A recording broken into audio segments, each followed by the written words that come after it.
Hello everyone, welcome or welcome back to my channel. My name is Hannah if you're new here, and today we are ranking and reviewing all of Jane Austen's completed novels. I have finally done it and read all of Jane Austen's completed works, so let's talk about them. This has been a really fun journey that I've been on, and I think I do have to say Jane Austen is a favorite author. I'm basic like that.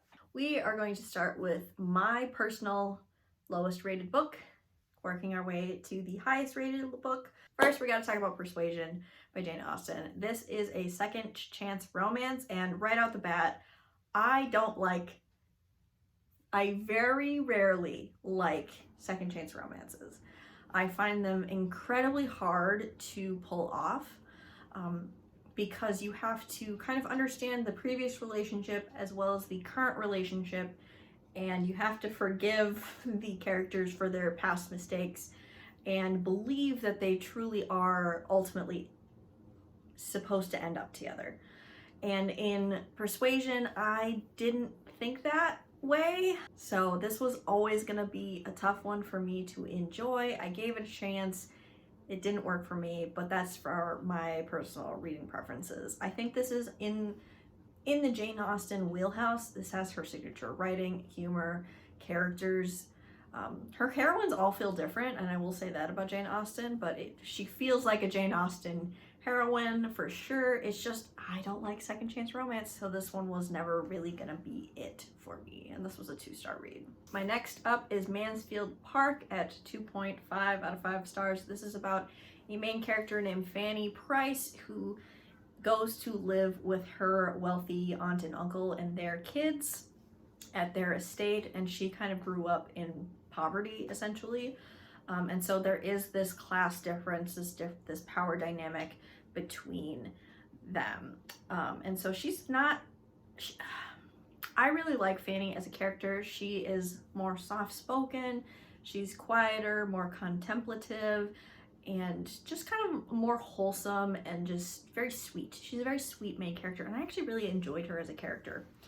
A couple of criticisms about this one is that the middle portion of this book really dragged. We spend 10 chapters on basically one episode of the characters trying to put on a play. They're putting on like some play, and it spends 10 chapters doing that, and then it doesn't even end up happening. So it just feels like an adventure that could have been scrapped, and this book would have been much tighter in my opinion. The other thing is the love interest is Edmund, who is Fanny's first cousin.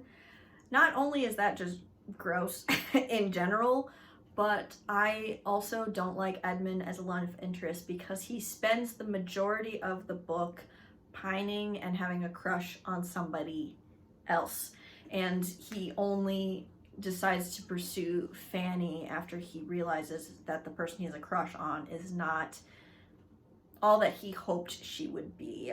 She ends up not being a very nice person. I'm a big believer in you should never be somebody's second choice.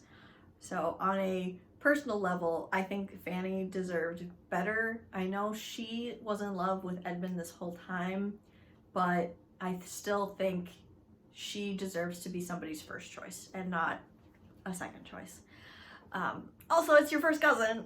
You grew up together. He's like your brother. Gross. So I didn't love Mansfield Park.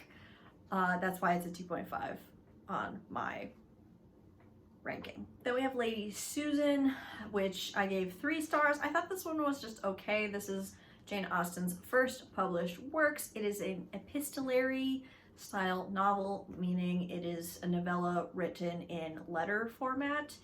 And these letters are to a bunch of side characters, but the primary story here is following a widower, Lady Susan, who is not a very nice person, but she is trying to maneuver herself into an advantageous second marriage, and she's also trying to marry off her daughter. Lady Susan is pretty deplorable. She's not a nice person. She doesn't love her daughter or treat her very nicely or treat the people around her very nicely. Like I said, I thought this was fine. It is a novella, like I said, so it's kind of short. I appreciate this one for being kind of experimental in the way that it's told, but ultimately I didn't love the overall story here. 3 stars. Then we have Emma, and this one has a little asterisk next to it because my original reading experience of this book was a 3-star, but as I think about this book, it's been almost a year since I've read it. I think about the reading experience of this one rather fondly, and so I think I'm due for a reread on Emma. This is about a main character, Emma, and this is like a romantic octagon type story where there's side romances, there's main romances, there's all sorts of entanglements here, and it's really confusing. And I had to look up a character map for this one to figure out how all of the characters like connected to each other. So this one was highly like confusing, but kind of enjoyable to unwind this romantic entanglement web. We follow our main character Emma kind of at the heart of the story. She starts out really unlikable. She's very vain and snobbish, but grows a lot. And so I appreciate her character work in this a lot because like I didn't like Emma in the beginning, but by the end of the book I was rooting for her really, really hard.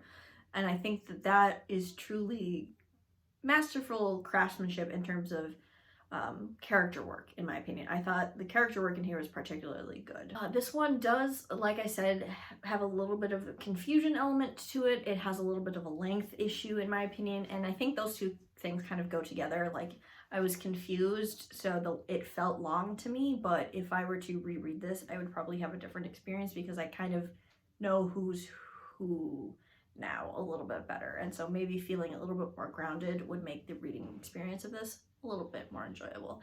Like I said, I think I'm going to do a reread of this and maybe bump my reading score up, but for now this was a 3-star. I liked this but didn't love it, with the caveat that I would like to do a reread. I need a second opinion for myself.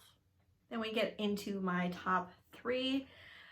Next, we have Sense and Sensibility. This is a 3.75 out of 5 stars because I'm hyper specific like that sometimes. So this is a double romance featuring 2 sisters who end up in their own romantic pairings at the end of this book.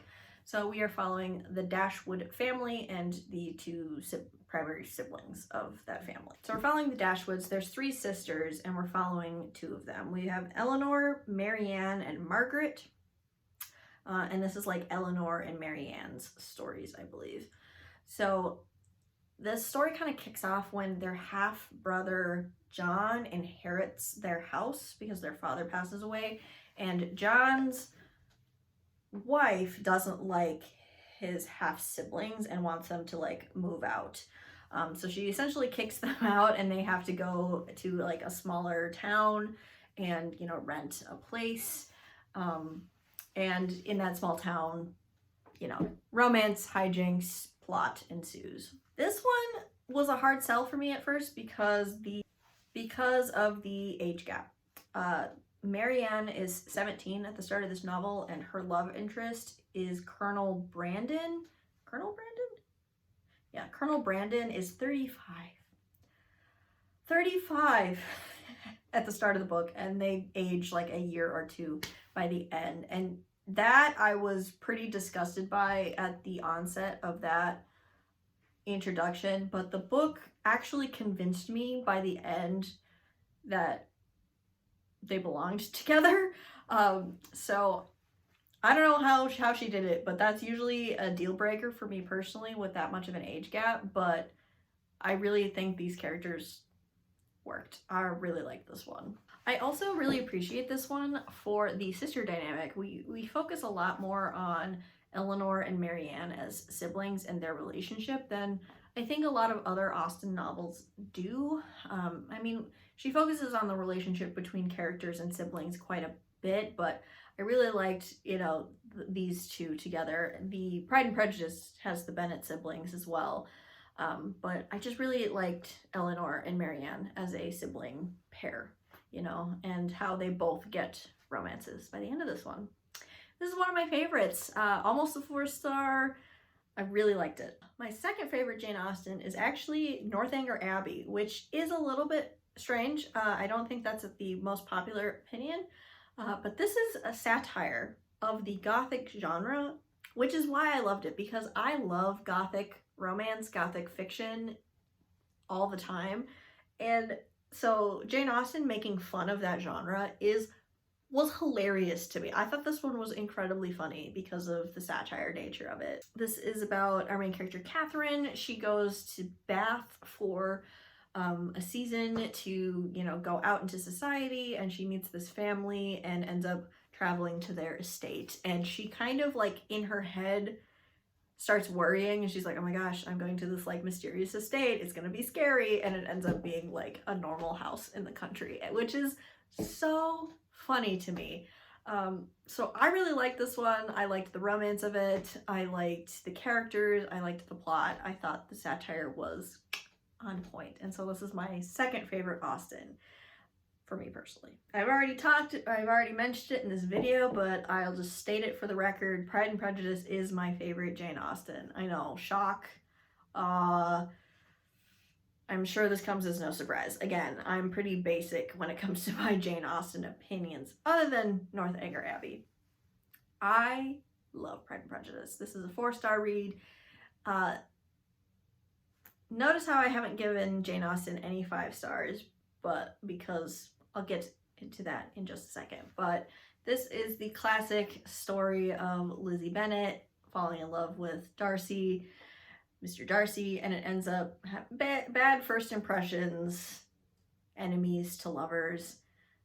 I love this story so deeply. I think the 2005 movie adaptation is literal perfection. The BBC miniseries is a lot of fun and a very, very loyal adaptation of the book.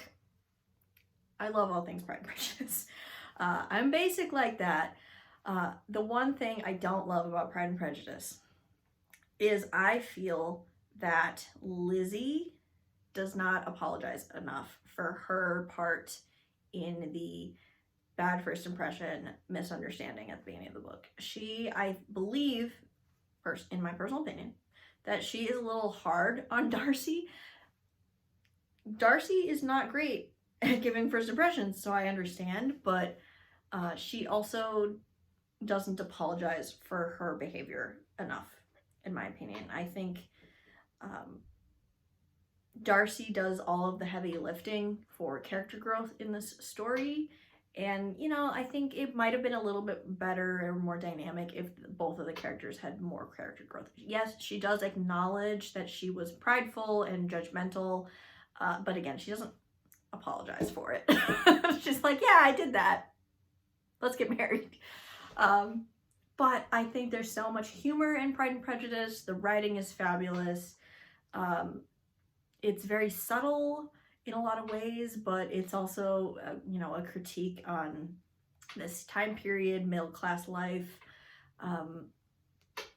patriarchy.